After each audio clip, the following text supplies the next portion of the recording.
Well, let's stay on the Fed and jobs here, Brian. We still have Anthony Chan and Jordan Jackson with us in all things jobs and Fed. Anthony, I want to go back to you because I think Jordan brought up a very good point on the Fed now likely to move into restrictive policy. Do you think that's where we're headed?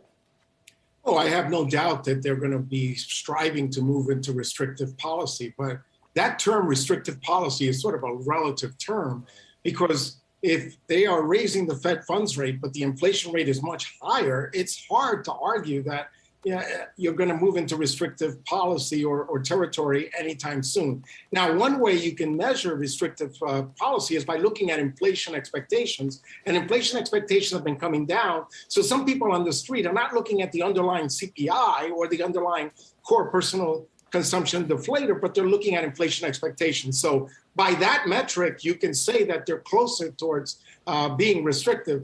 But again, the end goal here, Brian, is to lower inflation. And so you're going to have to continue to put restrictive policies in place until you start to see that inflation pressures are coming down, and we're just not there yet. I recently completed some research in a Substack article under the People's Economist by Anthony Chan, and I found that one thing the Federal Reserve is going to be looking very closely is the number of job switchers and their salaries. And that gap between what average hourly earnings are and what job switchers are getting on a year-over-year basis is very wide. And as long as that stays wide, guess what happens, Brian? Still, the Federal Reserve has to worry about these upward price pressures, which is exactly why Jordan is correct that the Federal Reserve will be under a lot of pressure to raise rates another 75 basis points at the September meeting.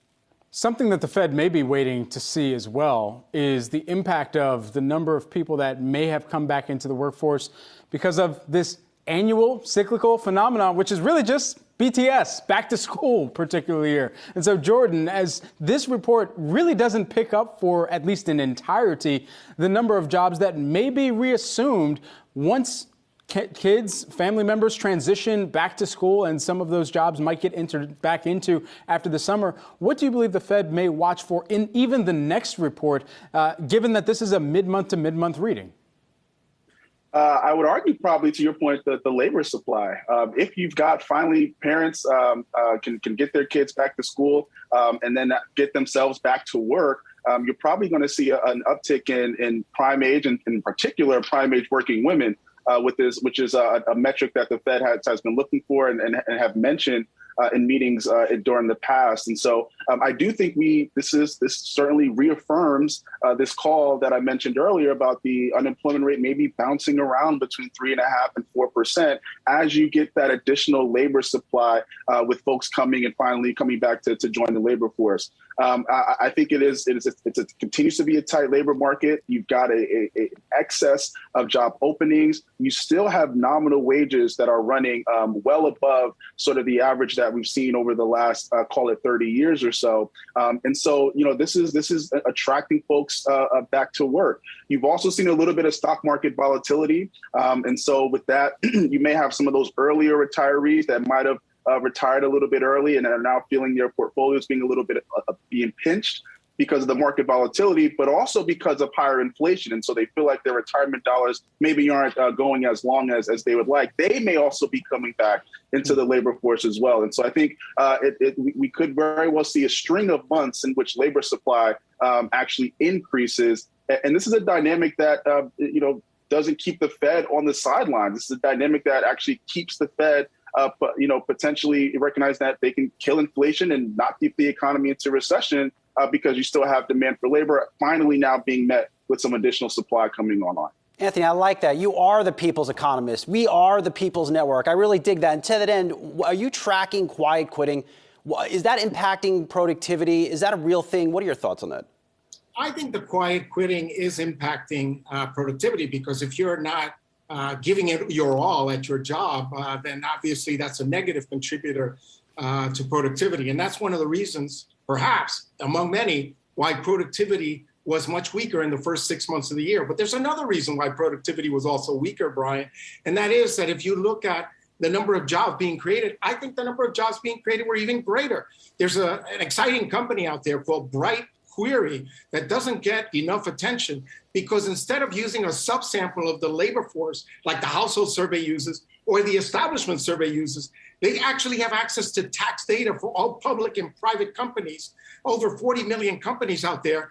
And what they're finding is that job creation has actually been even greater, jobs greater than either the establishment survey or the household survey are telling you. And so if you've got more jobs out there being created and economic growth is slowing down, Brian, guess what's going to happen? You're going to have slower productivity growth. That's another article I wrote on Substack.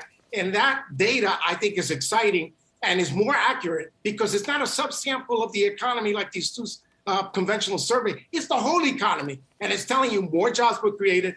That's another reason, Brian, why productivity was a lot slower than the market was expecting in the first 6 months of the year. And the Fed wants jobs to slow down a little bit to take some of those price pressures for the entire economy. That's not happening yet. Anthony, staying with you for a hot second here. If you're a company this morning, publicly traded, got a report on a quarterly basis, and you're reading through this report and you zero in on wages particularly, and you've cited wages within some of the macroeconomic headwinds that you may be facing, what do you initially think on the reading of this report, given that you've already seen that impact and the higher wages impact so much of the operational expenses, some of your earnings as well? And what changes do you feel necessary to make? And does that further impact the either private payroll side of the equation or even some of the non-farm public payrolls that we're tracking? Oh, absolutely. What this report gives these companies is another data point. And there's a slight sigh of relief because even though these wage pressures are still intolerable for many companies, it is not getting worse. And in fact, it eased just a slight bit in this report. And so companies are on the edge of their seats and hoping that it's going to continue to ease. And another piece of this report is that because the labor force is getting a little bit better, maybe it's not going to be as challenging to fill those positions moving forward. And on top of that, you may not need as many jobs because productivity is not increasing. So in short, this is kind of good news for a lot of these companies that tells them that they may not face as many challenges on the labor front moving forward, in part because more people are coming in, but also in part because the economy is slowing down and the weakness in productivity. All those factors are a small positive for companies looking at this report. Former Chief Economist Anthony Chan and JP Morgan Asset Management Global Market Strategist Jordan Jackson. Thank you both for joining us this morning and the excellent breakdown and analysis of this jobs report.